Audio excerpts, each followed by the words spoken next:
Livro A Prática do Amor a Jesus Cristo, Santo Afonso Maria de Ligório.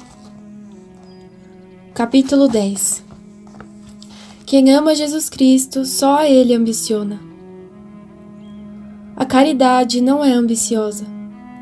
Quem ama a Deus não anda à busca de afeição das pessoas. Seu único desejo é estar bem com Deus, o único objeto de seu amor. Escreve Santo Hilário que as honrarias deste mundo são negócios do demônio. É isso mesmo, porque ele negocia para o inferno quando introduz na alma os desejos de estima. Perdendo a humildade, qualquer pessoa se coloca em risco de abraçar todos os males. Deus, ao dar suas graças, abre sua mão aos humildes e a fecha aos orgulhosos. Deus resiste aos orgulhosos e dá sua graça aos humildes. Resiste aos orgulhosos, isto é, nem sequer escuta suas orações. Entre os atos de orgulho, certamente um é este: ambicionar a afeição dos homens e tornar-se vaidoso com as honras recebidas deles. Muito espantoso foi o exemplo de Frei Justino.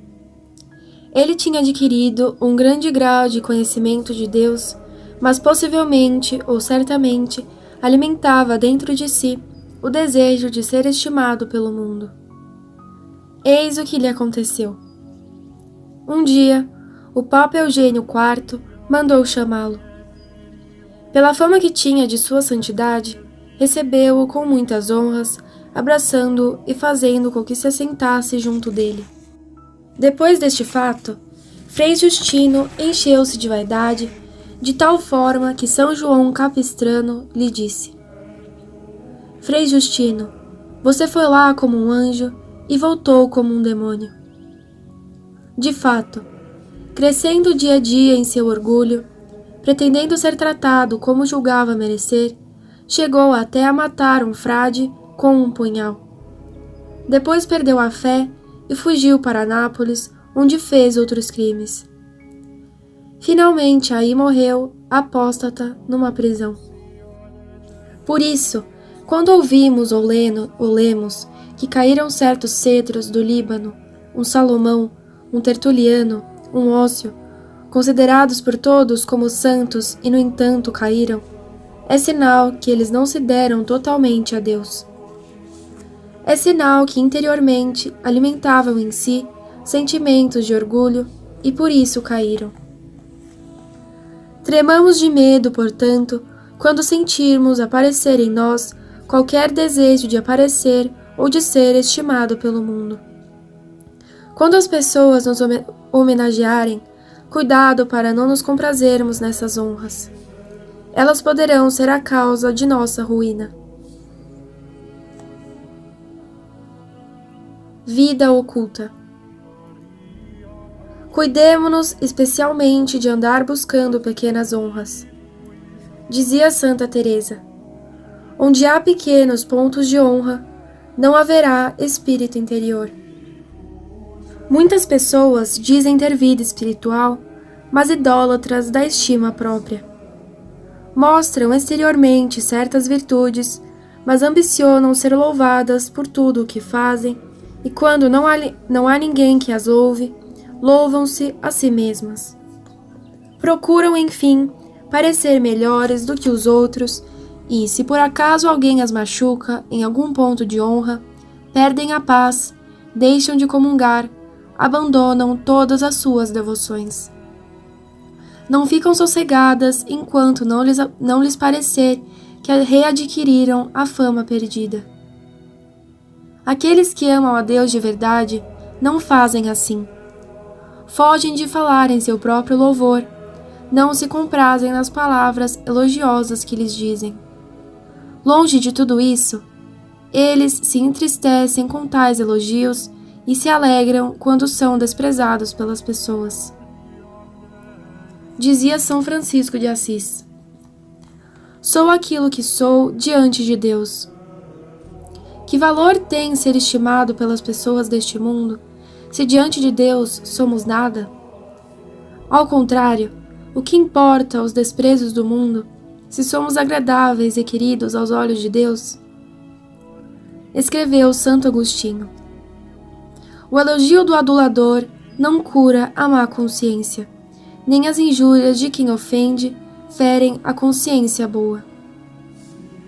Desta forma, quem nos louva não nos livra do castigo de nossas más ações, e quem nos condena não nos tira o merecimento de nossas boas ações. Dizia Santa Teresa: que nos importa sermos julgados como culpados pelas pessoas, tidos por ordinários, se diante de Deus somos grandes e inocentes? Os santos desejavam viver desconhecidos e desconsiderados por todos. Escreve São Francisco de Sales. Que mal as pessoas nos fazem quando têm uma fraca opinião de nós, se nós mesmos a devemos ter? Talvez saibamos que somos maus e pretendemos que os outros nos tenham como bons. Vida simples. Como é segura a vida escondida para aqueles que querem amar de todo o coração a Jesus Cristo? Jesus mesmo nos deu o exemplo disso, vivendo desconhecido e desprezado durante 30 anos numa oficina.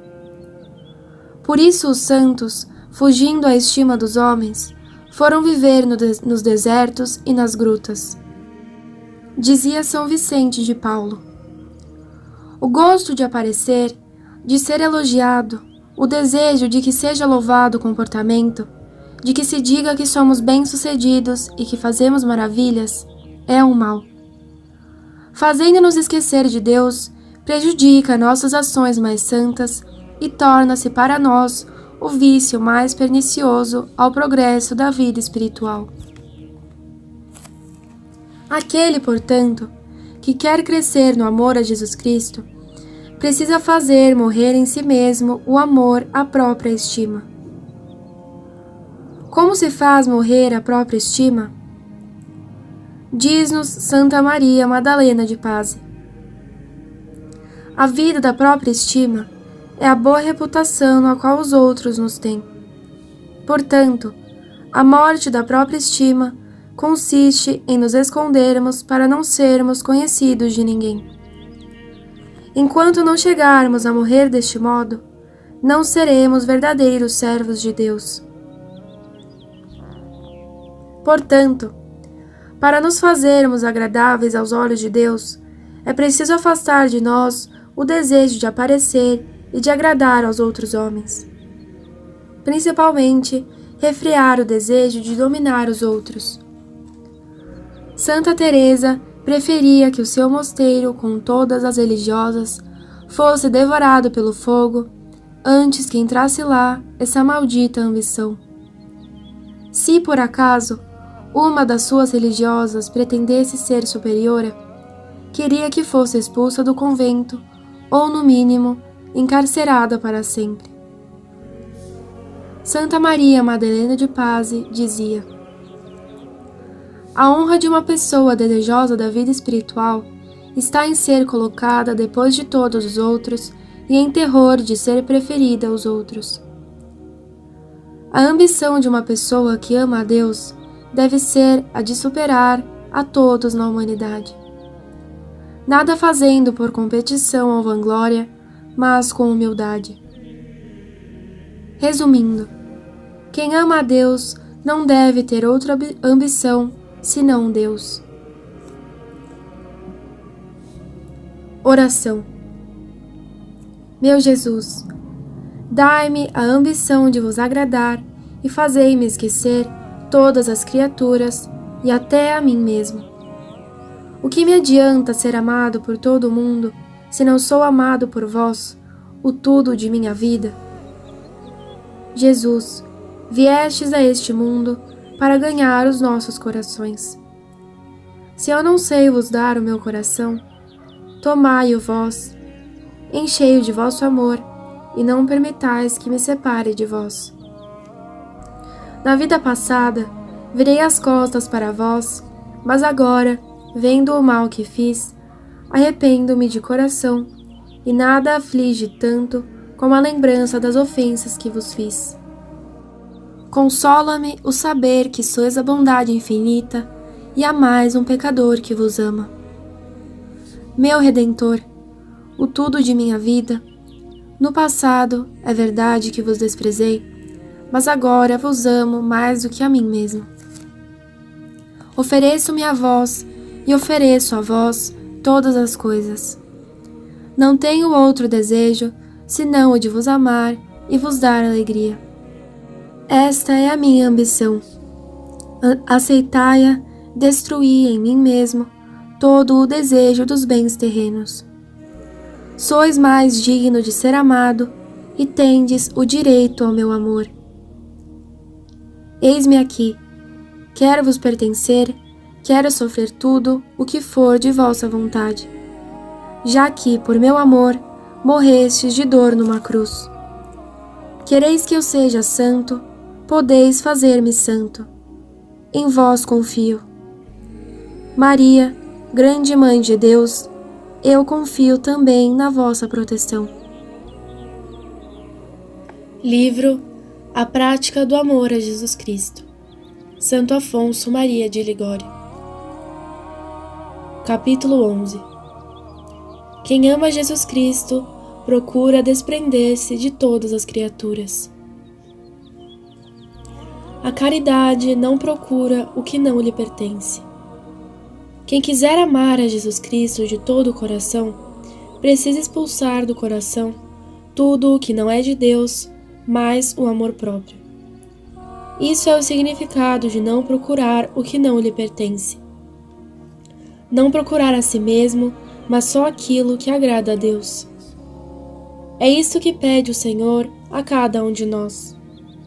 Amarás o Senhor, teu Deus, de todo o teu coração. Para amar a Deus com todo o coração, requerem-se duas coisas. Primeira, esvaziá-lo das coisas da terra. Segunda, enchê-lo do amor de Deus. O coração no qual existe algum afeto terreno não pode jamais ser todo de Deus. Mas, como se purifica o coração das coisas terrenas? São Felipe Neri dizia que quanto de amor pomos nas criaturas, tanto tiramos de Deus. Mas, como se purifica o coração das coisas terrenas? Purifica-se com as mortificações e com o desapego das coisas criadas. Certas pessoas queixam-se de que procuram a Deus e não o encontram.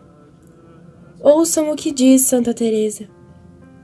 Desapeguem o seu coração das criaturas e procurem a Deus, que o encontrará. O erro está em alguns quererem tornar-se santos, mas a seu modo. Querem amar a Jesus Cristo, mas conforme sua inclinação, sem deixar certos divertimentos, certas vaidades no vestir, certos alimentos apetitosos. Amam a Deus, mas se não conseguem tal emprego, vivem inquietos. Se alguém lhes toca na fama, logo se irritam. Se não saram de uma doença, perdem a paciência. Amam a Deus, mas não abandonam o apego às riquezas, às honras do mundo, a vaidade de serem tidos por pessoas de classe, sábios, melhores que os outros. Essas pessoas rezam, comungam, mas porque têm o coração cheio de coisas terrenas, pouco proveito tiram. A eles o Senhor não fala, porque vê que perde tempo. Eu falaria a muitas almas, mas o mundo faz muito barulho nos seus ouvidos, de modo que a minha voz não pode ser percebida por eles. Oh, se eles se afastassem um pouco do mundo! Quem está, portanto, cheio de apegos terrenos, não é capaz de ouvir a voz de Deus que lhe fala. Infeliz daquele que tem apego às coisas sensíveis desse mundo. Não será difícil que, cego por eles, deixe um dia de amar a Jesus Cristo, para não perder estes bens passageiros, poderá vir a perder para sempre a Deus, felicidade infinita. Dizia Santa Teresa: se uma pessoa corre atrás dos bens perdidos, justamente acontece que também ela acaba se perdendo. Escolha de Deus. Diz Santo Agostinho que Tibério César queria que Jesus Cristo fosse contado entre os deuses pelo Senado romano. O Senado não quis admiti-lo, dizendo que ele era um deus soberbo, desejando fazer-se adorar sozinho, sem companhia. Isto é verdade. Deus quer ser o único a ser adorado sozinho e ser amado por nós. Não por soberba, mas porque o merece e pelo amor que nos tem. Quer todo o nosso amor, porque muito nos ama. Por isso, não admite que ninguém tome parte dos corações que Ele quer só para si. Diz São Jerônimo: Jesus é ciumento. Ele não quer nossas afeições colocadas em outras coisas, senão nele só. Se por acaso vê alguma coisa ocupando um coração, é como se tivesse inveja. Ele não suporta concorrentes no amor, mas quer ser o único a ser amado. Acaso imaginais que em vão diz a Escritura: o Espírito que habita em vós vos ama com ciúmes? Na Bíblia, o Senhor elogia a alma esposa, dizendo: jardim fechado, minha irmã esposa. Chama-a de jardim fechado, porque a alma esposa tem seu coração fechado a todos os afetos terrenos, conservando nele somente o de Jesus Cristo. Por acaso Jesus Cristo não merece todo o nosso amor? Certamente, muito o merece pela sua bondade e pelo afeto que nos tem. Os santos entendiam muito bem tudo isso.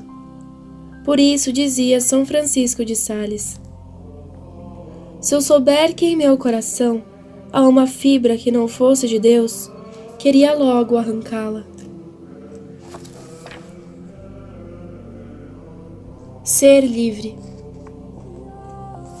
O rei Davi desejava ter asas livres de qualquer afeto mundano, para voar e repousar em Deus. Tivesse eu asas como a pomba, voaria para o lugar de meu repouso. Muitas pessoas desejariam ver-se livres de todos os laços da terra para voarem até Deus. Dariam grandes passos realmente se desprendessem de todas as coisas deste mundo. Mas, porque conservam alguma pequena afeição desordenada e não se forçam por se libertar dela, permanecem sempre na sua miséria, sem jamais levantarem o pé da terra.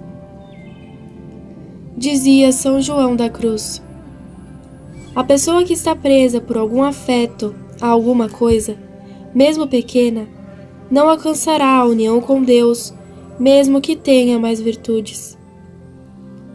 Pouco importa se o passarinho está preso com um fio grosso ou fino. Mesmo que o fio seja fino, se ele não consegue arrebentá-lo, ficará sempre preso e não poderá voar. Como é triste ver certas pessoas com muitas devoções, virtudes e graças de Deus, mas que por falta de coragem de acabar com uma pequena afeição, não podem chegar à união com Deus. É-lhes necessário dar um forte voo e acabar de arrebentar este fio. Livres de todo afeto às criaturas, não pode Deus deixar de se dar completamente a elas. Doação total. Quem deseja que Deus seja todo seu, deve dar-se totalmente a Ele. O meu amado é para mim, e eu para ele. O meu Deus deu-se todo a mim, e eu me dou todo a ele. Jesus Cristo, por causa do amor que nos tem, deseja todo o nosso amor, e não estará contente enquanto não o tiver totalmente. Santa Teresa escreveu à superiora de um mosteiro: procure formar as pessoas desprendidas de todas as coisas, porque se preparam para ser esposas de um rei tão ciumento que deseja até mesmo que se esqueçam de si. Santa Maria Madalena de Pazzi tirou certa vez um livro espiritual de uma noviça. Assim fez simplesmente porque percebeu estar ela apegada demais a este livro.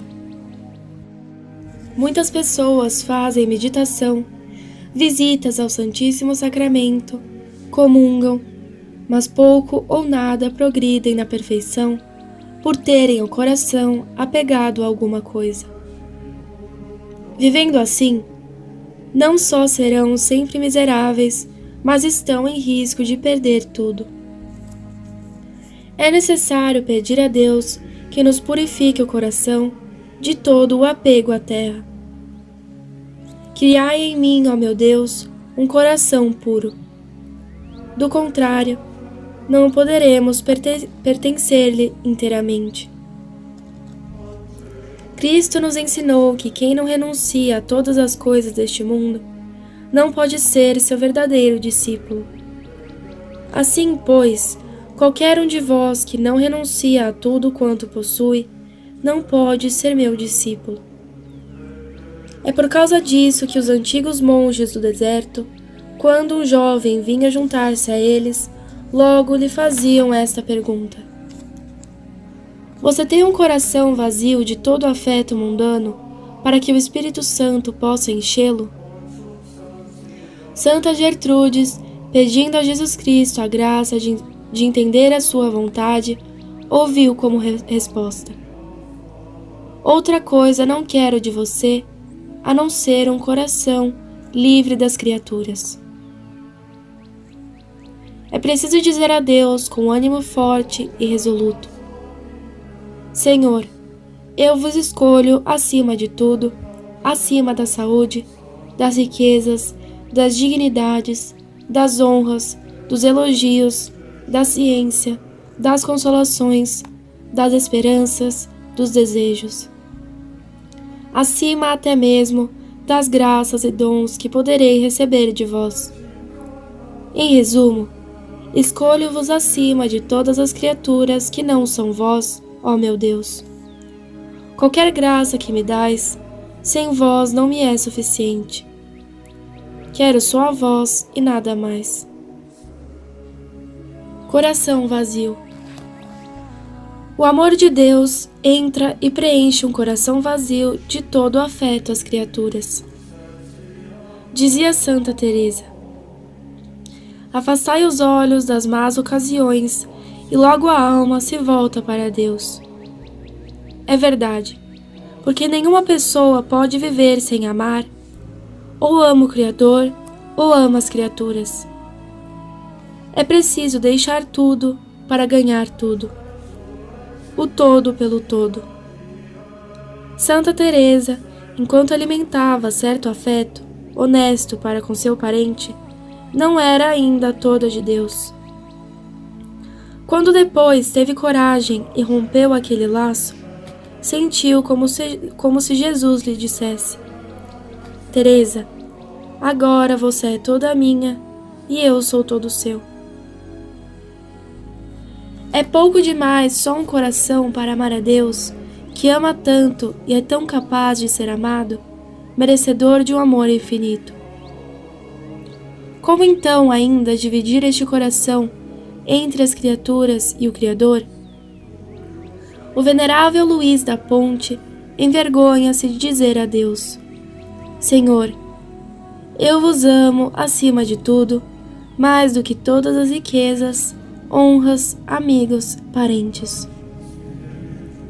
Parecia-lhe dizer a Deus: Senhor, eu vos amo mais do que iodo, mais do que fumaça, mais do que os vermes da terra. Deus é todo bondade para aqueles que o buscam. O Senhor é bom para quem o procura, isto é, para a pessoa que só deseja a Deus. Feliz perda e feliz conquista. Perder as coisas mundanas que não satisfazem o coração e acabam rapidamente, para conquistar a suma e eterna felicidade. Deus. Conta-se que um príncipe viu um homem piedoso num lugar deserto, como quem procura alguma coisa.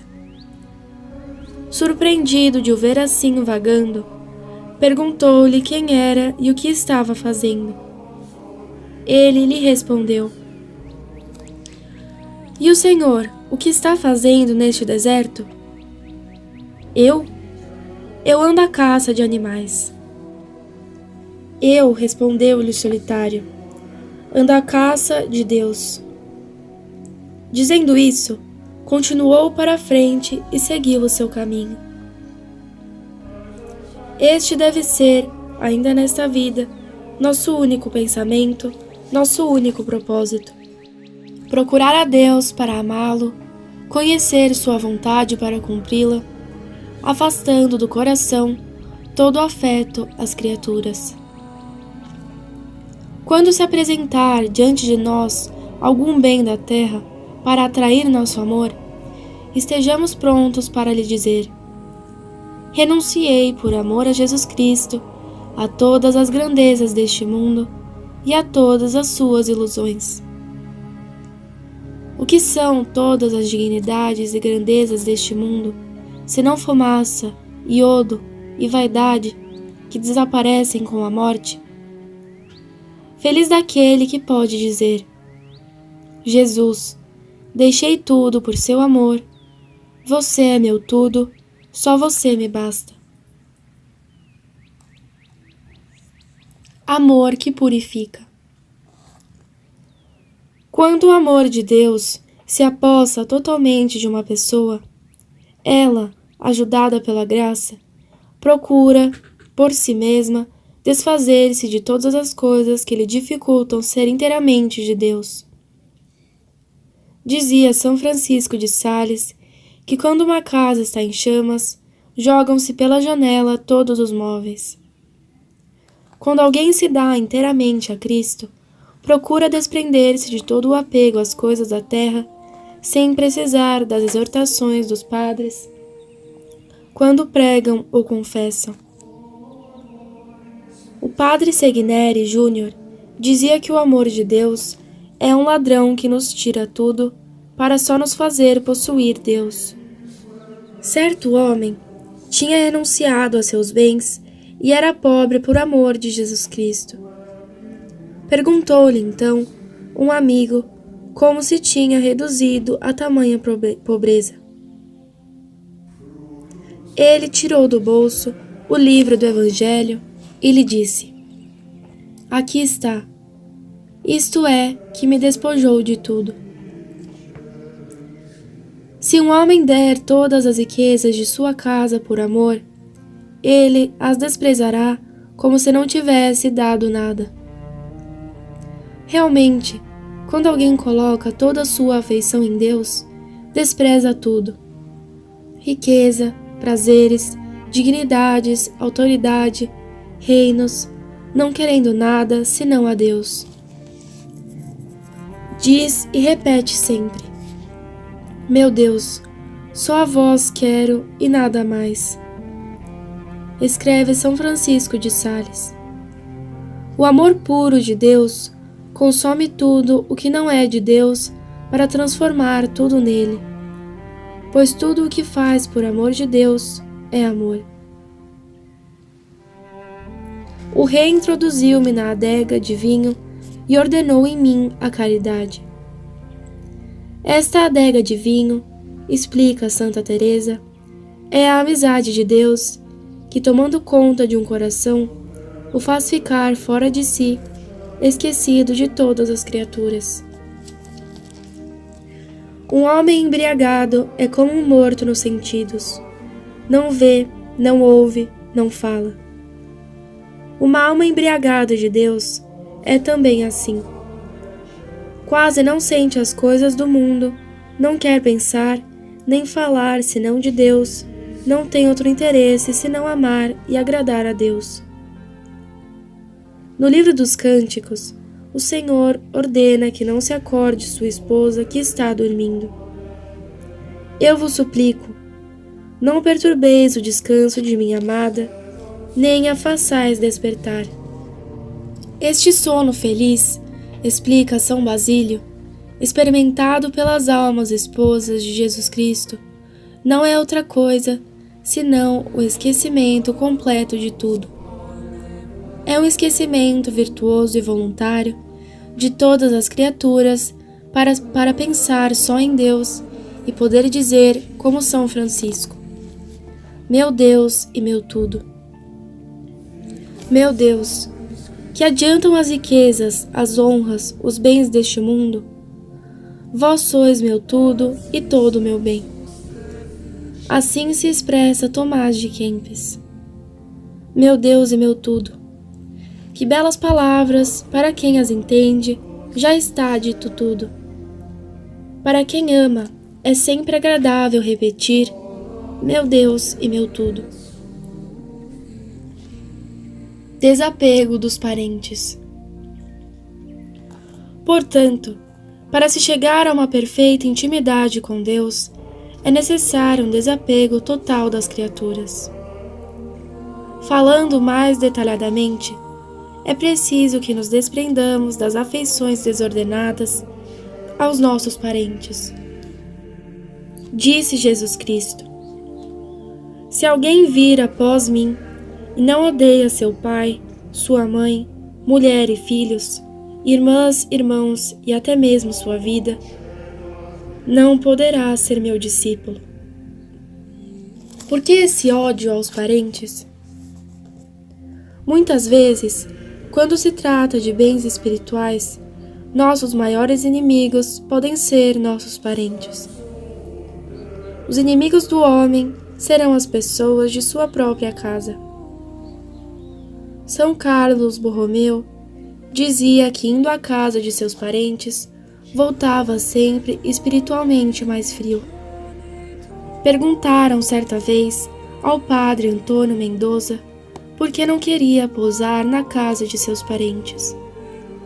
Ele respondeu: porque eu sei por experiência que em lugar nenhum os religiosos perdem tanto a piedade como em casa de seus parentes.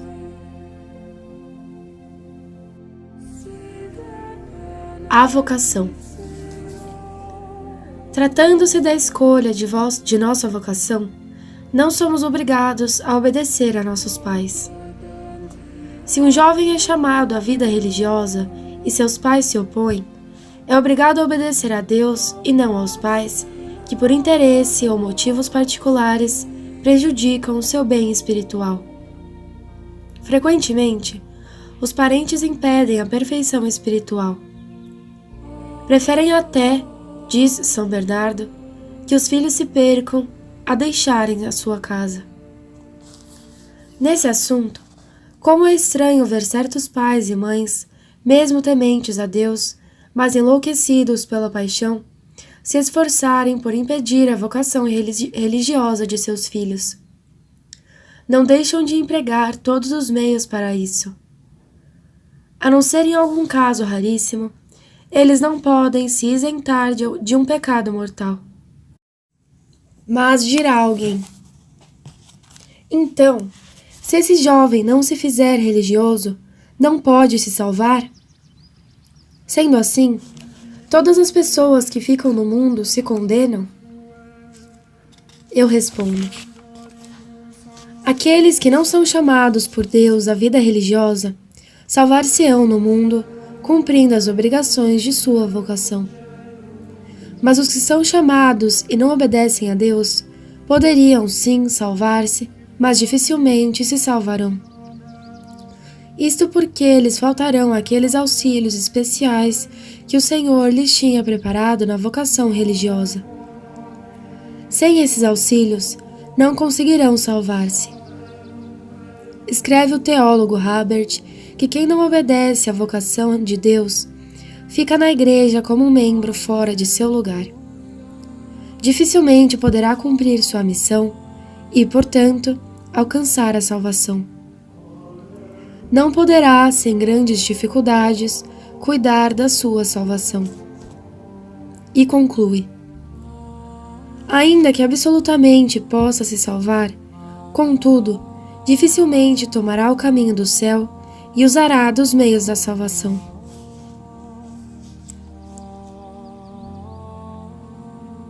A vocação e os pais. A escolha da vocação é chamada pelo padre Granada de roda mestra. No relógio, estragada a roda mestra, todo o relógio fica desacertado. Do mesmo modo, quando se trata da nossa salvação, estando errada a nossa vocação, toda a nossa vida ficará desacertada. Tantos pobres jovens perderam sua vocação por causa dos pais, tiveram um mau fim e se tornaram a ruína da casa. Certo jovem perdeu a vocação religiosa por instigação de seu pai. Mais tarde, teve com o próprio pai grandes brigas, chegando a matá-lo com suas próprias mãos. Finalmente foi justiçado. Um outro, que frequentava o seminário, sentiu-se chamado por Deus a deixar o mundo. Surdo a esse chamado, primeiro deixou a vida piedosa que levava, a oração, a comunhão. Depois entregou-se aos vícios. Finalmente, numa noite, ao sair da casa de uma mulher, foi morto por seu rival. Veio o sacerdote, mas já o encontrou morto. Quantos exemplos semelhantes a este eu poderia apresentar aqui? Voltemos ao nosso assunto. Santo Tomás aconselha os vocacionados a não se aconselharem com seus parentes, porque, neste assunto, eles se tornam verdadeiros inimigos. Ora, se os filhos não estão obrigados a se aconselhar com os pais, muito menos estão obrigados a esperar a licença deles. Nem a pedir, sempre que possam temer que provavelmente lhes será negada injustamente, resultando com isso um impedimento para seguirem sua vocação. Santo Tomás de Aquino, São Pedro de Alcântara, São Francisco Xavier, São Luís Beltrão e muitos outros santos abraçaram a vida religiosa sem avisarem a seus pais.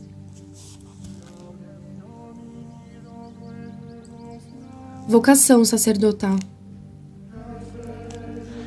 Note-se ainda que, assim como corre grande perigo de condenar-se quem não segue o chamado de Deus só para satisfazer os pais, também corre grande risco quem se ordena padre sem vocação só para agradar seus parentes.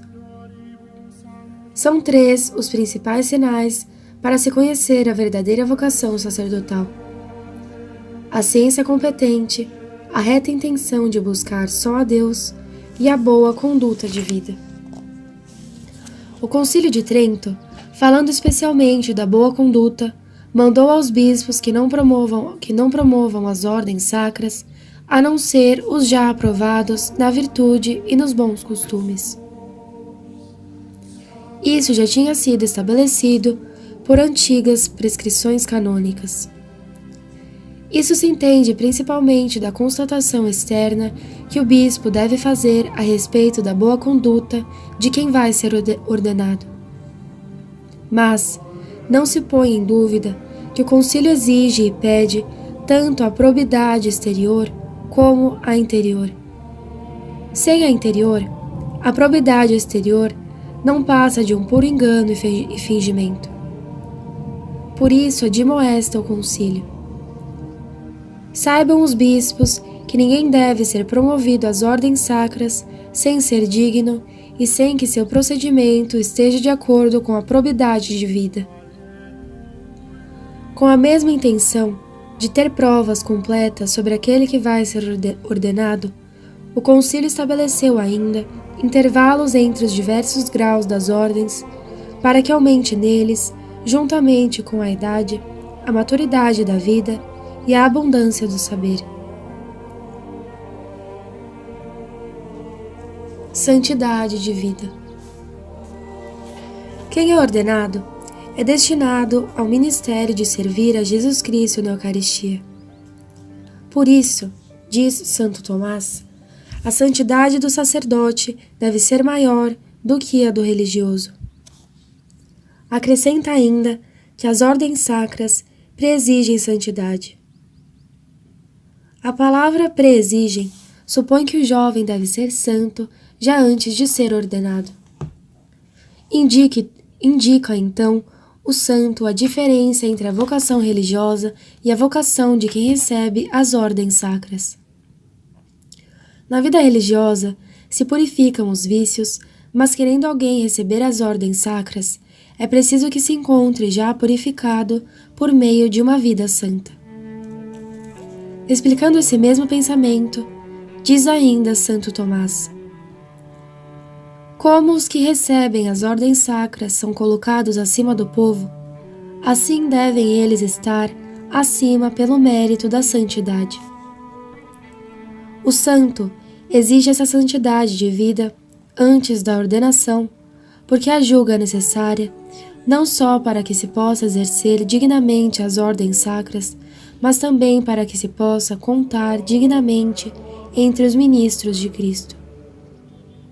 Finalmente conclui: na ordenação lhes é concedida a maior abundância de graça, para que, por meio dela, possam tornar-se idôneos para as coisas maiores. Notemos a expressão para coisas maiores. Santo Tomás declara que a graça do sacramento, que depois se confere, não será útil, mas dará ao ordenado maiores auxílios para que se torne capaz de conquistar maiores méritos. Mas exprime que no ordenando se quer a graça precedente, suficiente para torná-lo digno de ser contado entre os membros do povo de Cristo.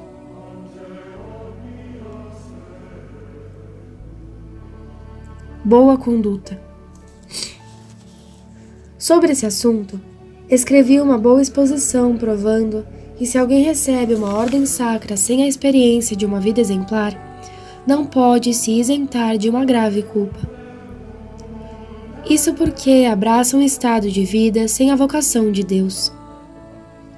Não se pode dizer chamado por Deus quem se ordena sem estar livre de todo o vício habitual, especialmente contra a castidade. Embora possa receber o sacramento da penitência, por estar preparado através do arrependimento, em tal estado ainda não está capacitado para receber as ordens sacras. Além disso, é necessária já antes a boa conduta, comprovada com a experiência há mais tempo. Não pode, igualmente, se isentar de pecado mortal quem, por grande presunção, assume os sagrados ministérios sem a devida vocação. Grande perigo de condenação corre em semelhante caso ao se expor assim. Quem conscientemente, sem ter em conta a vocação de Deus, como faz um habituado a qualquer vício grave, entra como intruso no sacerdócio, colocando-se em evidente perigo de condenação. Falando do sacramento da ordem, Soto afirma: embora a boa conduta não seja da essência do sacramento, ela é absolutamente necessária por preceito divino. Tal idoneidade de costumes não se identifica com a disposição geral exigida na recepção de qualquer sacramento para que a graça não encontre obstáculo. O homem que abraça o sacerdócio não só recebe a graça, mas abraça um estado de vida mais sublime. Exige, pois, dele a honestidade de vida e o brilho das virtudes. O mesmo afirmaram Tomás Sanches, Padre Holzmann e os salmanticenses. O que acabo de escrever não é opinião de algum doutor particular, mas opinião comum. Todos se fundamentam na doutrina exposta por Santo Tomás. Reta intenção. Em tais casos, Quando falta experiência de boa conduta de vida, não só peca gravemente quem se ordena, mas também o bispo que o promove às ordens, sem a comprovação devida, sem a certeza moral da idoneidade do ordenado. Peca gravemente o confessor que absolve um candidato com maus hábitos e que, sem essa experiência de uma vida virtuosa, pretende receber a ordenação. Pecam gravemente os pais que, sabendo da vida má do filho, os estimulam a se ordenar, movidos por interesses de ajuda à família. O estado de vida sacerdotal não foi instituído por Jesus Cristo para amparar as casas das pessoas do mundo, mas para promover a glória de Deus e a salvação dos homens. Alguns imaginam que a vida sacerdotal é um ofício ou uma profissão leiga para se promover nas honras ou bens materiais. Enganam-se. Por isso, quando os pais inquietam o bispo, pedindo a ordenação de algum ignorante ou de maus costumes, argumentando que sua casa é pobre e não sabem como fazer, o bispo deve responder-lhes: Não, meu filho. O estado de vida sacerdotal não foi criado para socorrer a pobreza de casas particulares, mas para o bem da igreja. É preciso mandá-los embora sem lhes dar mais atenção. Tais candidatos indignos são, em geral, não só a ruína de si mesmo, como a ruína da família e das próprias cidades que os acolhem. O sacerdote diocesano.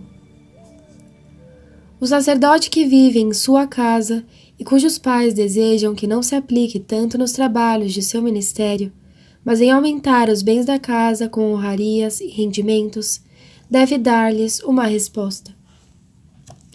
Tal resposta é aquela que Jesus Cristo disse à sua mãe: Não sabieis que eu devo ocupar-me nas coisas de meu Pai? Eu sou sacerdote. Meu trabalho não é ajuntar dinheiro e andar à procura de honras, nem administrar os bens da casa, mas sim conservar-me no recolhimento, rezar, estudar e ajudar as almas. Acontecendo que haja necessidade urgente de amparar seus pais, deverá fazê-lo quanto lhe for possível, mas sem abandonar sua tarefa principal, sua própria santificação e a santificação dos outros. O desprendimento. Quem deseja ser todo de Deus deve desprender-se da estima mundana. Quantos se afastam de Deus e quantos até o perdem por causa desta maldita estima. Por exemplo, ouvindo falar de alguns dos próprios defeitos, fazem tudo para se justificar e fazer acreditar que é falsidade e calúnia o que dizem. Se praticam algum bem, o que não fazem para o tornar conhecido de todos?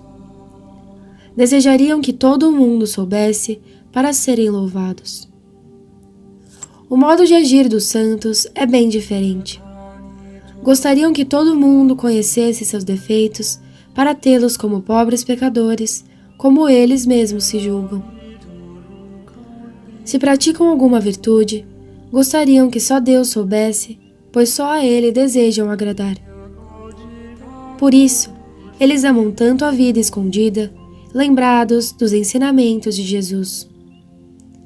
Quando dás esmola, não saiba tua mão esquerda o que faz a direita. Quando fazes oração, entra no teu quarto, fecha a porta e reza a teu Pai em segredo. É preciso, principalmente, desprendermos-nos de nós mesmos, isto é, de nossa própria vontade. Quem vence a si mesmo, facilmente vencerá todas as dificuldades. São Francisco Xavier costumava dar a todos o conselho: vence a ti mesmo. Jesus mesmo disse: se alguém quer me seguir, renuncie a si mesmo. Nisso consiste tudo o que precisamos fazer para sermos santos.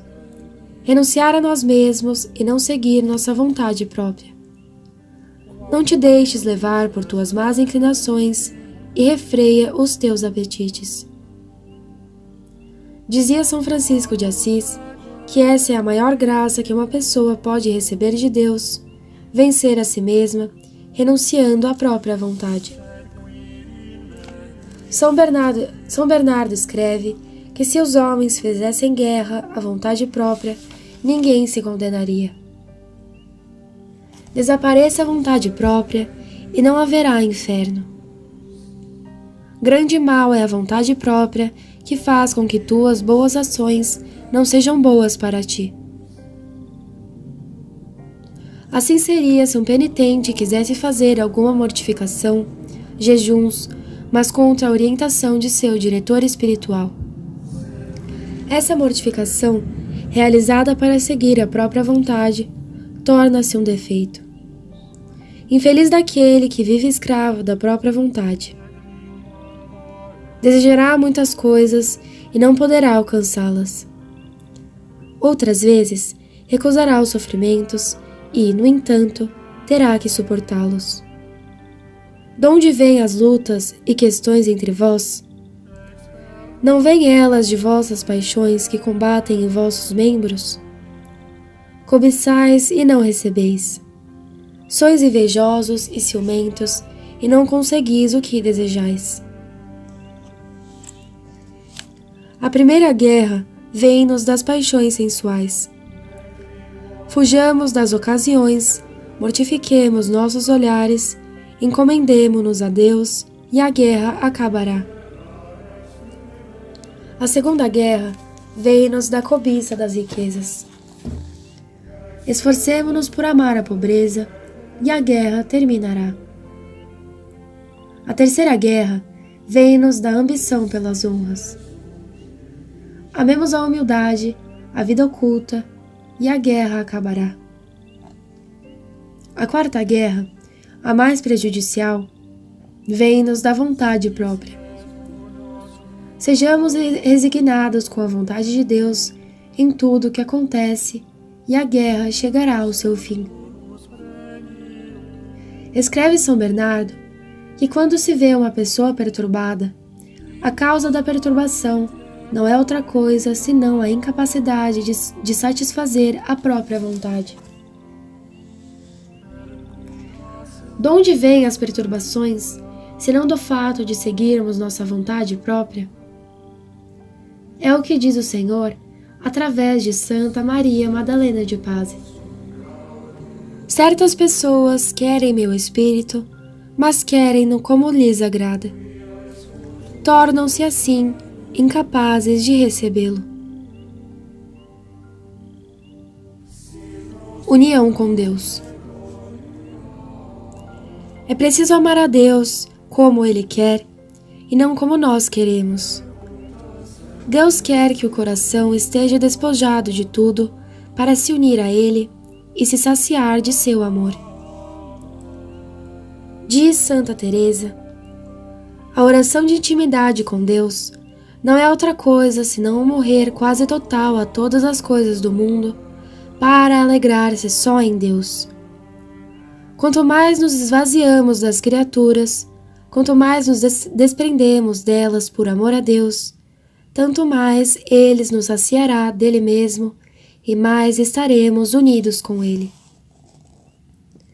Muitas pessoas desejam chegar à união com Deus, mas não querem as dificuldades que Deus lhe permite. Não querem as doenças que as afligem, nem a pobreza que sofrem, nem as ofensas que recebem. Sem a resignação, jamais conseguirão unir-se perfeitamente a Deus. Dizia Santa Catarina de Gênova: para chegar à união com Deus, são necessárias as dificuldades mandadas por Ele. Por meio delas, Ele espera destruir em nós as paixões internas e externas. Por isso, todos os desprezos, as doenças, a pobreza, as tentações, todas as dificuldades, tudo nos é necessário.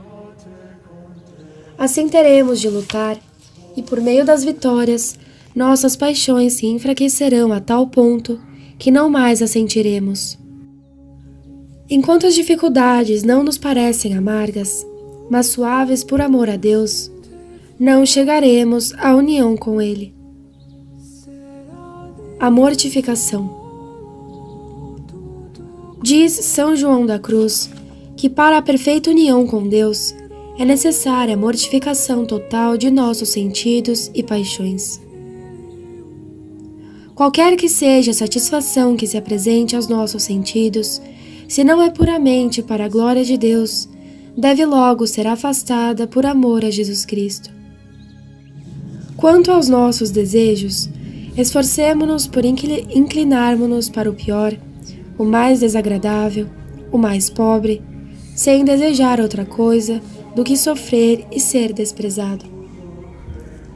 Resumindo, quem ama verdadeiramente a Jesus Cristo não se apega aos bens da terra e procura despojar-se de tudo para se conservar unido só a Jesus Cristo. Para Jesus Cristo, dirige todos os seus desejos, pensa sempre nele, procura agradar-lhe em todo lugar, em todo o tempo, em toda a ocasião. Mas, para se chegar a isso, é preciso esforçar-se continuamente para esvaziar o coração de todo o afeto que não se dirige para Deus.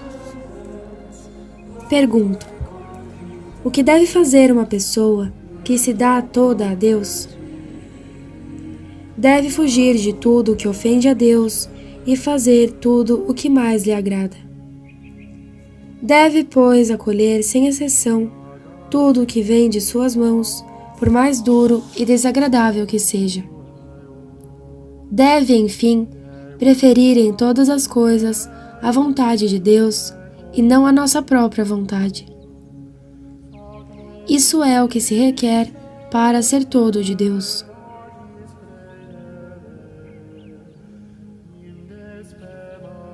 Oração. Meu Deus e meu tudo, apesar de minhas ingratidões e negligências em vos servir, continuais a me atrair ao vosso amor. Aqui estou, não quero resistir mais. Quero renunciar a tudo para pertencer só a vós. Além de tudo, vós me tendes obrigado a vos amar. Eu me encantei convosco e quero a vossa amizade.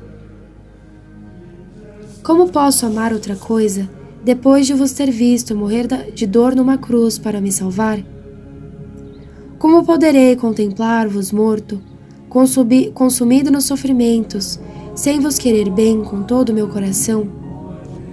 Sim, Redentor meu, amo-vos com toda a minha alma e não quero outro desejo senão vos amar nesta vida e por toda a eternidade. Jesus, minha esperança, minha força e meu consolo, dai-me força para que eu vos seja fiel. Dai-me luz, fazei-me conhecer as coisas de que devo me desapegar.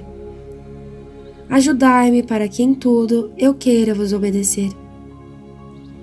Jesus, eu me ofereço e me abandono inteiramente em vós, satisfazendo o desejo que tendes de unir-vos comigo, a fim de unir-me convosco, meu Deus e meu tudo. Vinde, Jesus, possuí todo o meu ser, atraí para vós todos os meus pensamentos e todos os meus afetos. Renuncio a todos os meus caprichos, a todas as consolações, a todas as criaturas. Só vós me bastais.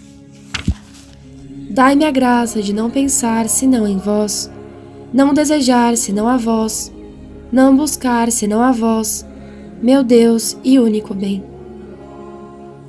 Maria, Mãe de Deus, alcançai-me a santa perseverança.